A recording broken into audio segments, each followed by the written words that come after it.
Fala pessoal, tudo bem com vocês? O dia foi de apresentações no Corinthians. Fabinho Soldado, diretor executivo, e Antônio Oliveira, o novo comandante. Eu vou falar um negócio para vocês. Eu fiquei impressionado com o conteúdo dessas entrevistas. Altíssimo nível. E eu vou dar o meu parecer para vocês a partir de agora. Chega mais, eu sou o Chico Garcia, inscreva-se no canal e vamos juntos!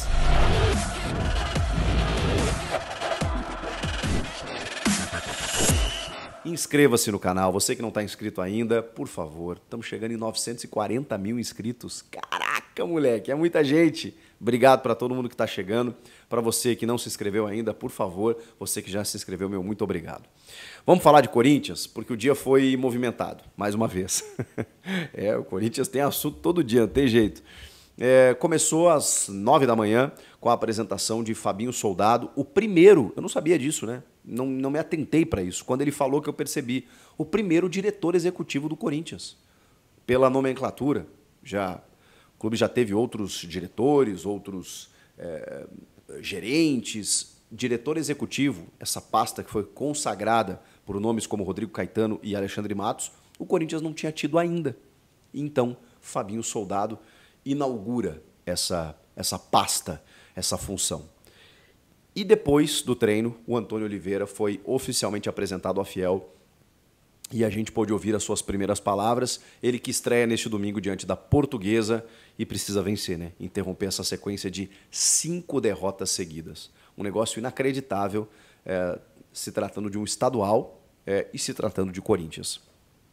Vamos lá, vamos começar pelo Fabinho, para dizer que cara, fiquei impactado. E fiquei, inclusive, me perguntando por que o Corinthians não apresentou ele antes.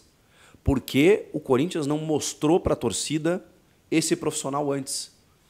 Provavelmente, eu não sei se o Corinthians estava pensando já internamente em demitir o Mano Menezes, mas é curioso que o Fabinho fale pela primeira vez já com o primeiro técnico dessa nova gestão, porque o Mano Menezes não era. Então o trabalho meio que continuou, meio que seguiu, e o Fabinho foi fazendo, né, os seus contatos, as suas contratações e tal, mas não era apresentado. De repente, quando ele, juntamente com a diretoria, define o novo treinador, ele resolve ser apresentado. Achei uma coincidência nesse aspecto, mas fiquei me perguntando, pô, esse cara tinha que ter falado antes, porque eu imagino que a torcida teria, como eu tive, um pouco mais de segurança no projeto, quando você ouve um cara desse falar. Gente, o Corinthians contratou um cara do ramo. Primeiro ponto. O Corinthians contratou um executivo de futebol do ramo. Ele conhece, é entendedor, é do métier, sabe fazer, não é um aventureiro, não é um paraquedista, não é um cara que é amigo do presidente, não. É um diretor executivo de futebol que conhece o mercado e sabe o que está fazendo. Foi jogador, vitorioso, fala muito bem, se expressa bem, estudioso, e contou uma passagem muito legal, que quando ele faz uma Série B muito boa pela Ponte Preta, eu acho que em 2008 ou 2007, né? E aí ele viria para o Corinthians em 2008, rolou um problema lá, ele teve que voltar para a Ponte e acabou não vestindo as cores do Corinthians, teve um problema de exame médico e tal, e ficou aquela frustração dele não ter conseguido defender o Corinthians. E hoje, ele, um profissional de mercado, está lá, né, mostrou a camisa que ele foi apresentado, né, do Corinthians e tudo mais, sentado na bancada ali falando como um profissional do Corinthians e que agora vai dar, né, o seu melhor fora de campo, né, para que o clube consiga os seus resultados. Então ele mostrou muito respeito pelo Corinthians, pelo tamanho do Corinthians, pela representatividade de estar ali e muito honrado em ser o primeiro executivo de futebol do clube. Ele começa a sua carreira como um cara do scout, da análise de desempenho no Flamengo, se torna o chefe do setor, né? Rapidamente ele cresce, depois ele passa a ser o gerente de futebol. Então, sendo gerente de futebol, ele trata com empresários, ele trata com jogadores, por ter sido atleta, então ele tem essa relação muito próxima dos jogadores, algo que ele vai manter no Corinthians. Essa relação com os jogadores, esse entendimento do que o atleta passa, sente, sofre para poder levar para a diretoria. Além de todas as funções mais executivas, né? De executar contratações e tudo mais, depois delas serem decididas, definidas em gabinetes com a comissão técnica e com a diretoria. Ele é o cara que faz a ligação, que faz o telefonema, que faz a ponte. É o cara mais atuante no processo de um departamento de futebol, não à toa é a função remunerada. Gostei muito de ouvir o Fabinho Soldado. Percebi ali que ali tinha um cara que conhecia o mercado, conhecia a situação, sabe onde está entrando, aceitou o desafio e todos têm dito isso, né? De uma forma inegável. E olha que ele estava no Flamengo, mas entendeu, até porque ele subiu um degrau, né? Lá ele era gerente, ele vem para ser o executivo no Corinthians. Então ele entendeu como uma grande oportunidade e, cara, muito seguro, fala bem, se expressa bem. Gostei. Depois do treino, ele mesmo apresentou Antônio Oliveira. Eu vou falar um negócio para vocês. Eu acompanho o Corinthians há não muito tempo, né? Se a gente for olhar na minha carreira, eu tenho mais de 20 e poucos anos de carreira, eu morava no Sul, todo mundo sabe. Eu moro em São Paulo desde 2016, que é quando eu comecei a acompanhar o Corinthians mais de perto. Eu não vi uma entrevista melhor do que essa, de um técnico de futebol, no Corinthians. Não vi. Nem o meu ilustríssimo conterrâneo Adenor Bacchio Tite, que é maravilhoso ouvir, eu gosto, tem gente que não gosta, eu gosto de ouvir o Tite. Eu não vi uma entrevista tão boa quanto essa. Cara, o Antônio Oliveira é impressionante. É impressionante. Eu vou dizer um negócio para vocês, cara. É um outro nível. A entrevista do Antônio mostra por que os técnicos brasileiros ficaram para trás. Você tem algumas exceções, você tem alguns ótimos profissionais que hoje estão performando e ganhando títulos e sendo renomados e reconhecidos. E eu poderia citar aqui Fernando Diniz, Renato Gaúcho, o Thiago Carpini, que é um cara que surgiu recentemente e é muito bom, é muito talentoso. E tem outros tantos profissionais muito competentes. Mas, cara, o nível de preparo desse cara... E aí você pensa assim, cara, o Antônio Oliveira está começando a carreira, não é dos tops portugueses, e me desculpem a comparação, mas ela é inevitável, e assim como o Abel Ferreira não era. O Abel Ferreira estava no final da fila, tinha treinado equipes inexpressivas, estava lá no PAOK da Grécia, nunca tinha tido um título na carreira, chega aqui no Palmeiras, no futebol brasileiro, e o cara sobra. Ele simplesmente manda no futebol brasileiro há 3, 4 anos. Porque eles são diferentes. Os portugueses são diferentes. Com todas as críticas que você possa ter a Vitor Pereira, o time dele jogou bola. Os caras odiavam o VP, mas o time dele jogou bola, ou pelo menos mais do que jogou depois disso no Corinthians. Desde o Vitor Pereira, o time não consegue ser competitivo e resultado, né? Foi a melhor classificação na Libertadores depois de 2012, finalista de Copa do Brasil e 4º no Brasileiro. Olhem o que foi o 2023 para a gente entender o que o Vitor Pereira conseguiu, com praticamente os mesmos jogadores. Jogadores que foram escorraçados do clube. O Vitor Pereira conseguiu. Isso é por quê? Por que ele conseguiu? A gente precisa se perguntar isso. E assim, eu não sei se o Antônio Oliveira vai dar certo. A gente não tem como prever. O futebol é muito imprevisível. O Corinthians realmente está num processo muito delicado de muitas coisas acontecendo nos bastidores e isso influencia diretamente. Mas, cara, a entrevista dele é um primor.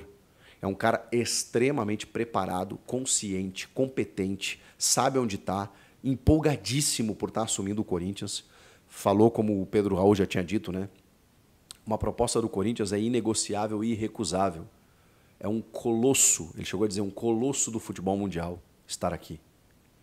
É um cara que também, assim como o Fabinho, chegou respeitando o Corinthians, pisando e dizendo assim, peraí, eu estou num lugar diferente e preciso me colocar para tal.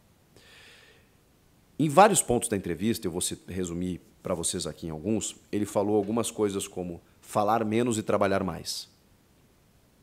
Falou depois no boletim do CT, que o Ivan Andrade faz lá, entrevistando ele, sobre as primeiras impressões, né? Ele comandou 2 treinamentos apenas e tudo mais, está muito satisfeito, está muito feliz, está muito empolgado, mas resultado. Só que também tem um ponto da entrevista que ele fala assim, a gente precisa jogar melhor, porque se a gente jogar melhor, a gente está mais próximo do resultado. Então, ele não está no resultado a qualquer custo. Ele está também preocupado com o desempenho, que eu acho que é uma coisa secundária nesse momento, e ele entende isso também. Ele quer jogar melhor, mas ele sabe que o resultado é primordial para dar tranquilidade para seguir, porque 5 derrotas seguidas é impensável para o Corinthians. Então ele precisa vencer o jogo. E que, segundo ele, os jogadores estão entendendo essa necessidade. Gente, eu posso ter algumas dúvidas do que vai acontecer, mas uma certeza eu tenho. O Corinthians vai brigar por um prato de comida em cada dividida nesse jogo contra a Portuguesa. Isso pela necessidade do clube, por tudo que aconteceu nos últimos tempos, mas também pela chegada do Antônio. Quando ele é questionado o que não pode faltar nas suas equipes, ele cita a primeira coisa, organização. Você precisa de um time organizado. Segundo, equilíbrio entre ataque e defesa. Terceiro, competir. Você não pode, de maneira alguma, deixar de competir. E chegando no Corinthians, ele já entendeu o que é o Corinthians. Então ele sabe que ele precisa passar para os jogadores que é o seguinte, irmão, se tiver cansado, joga deitado, joga comendo a grama, joga se jogando na bola, pede para sair para entrar um outro com mais sangue, só não vacila, não deixa passar, porque não dá.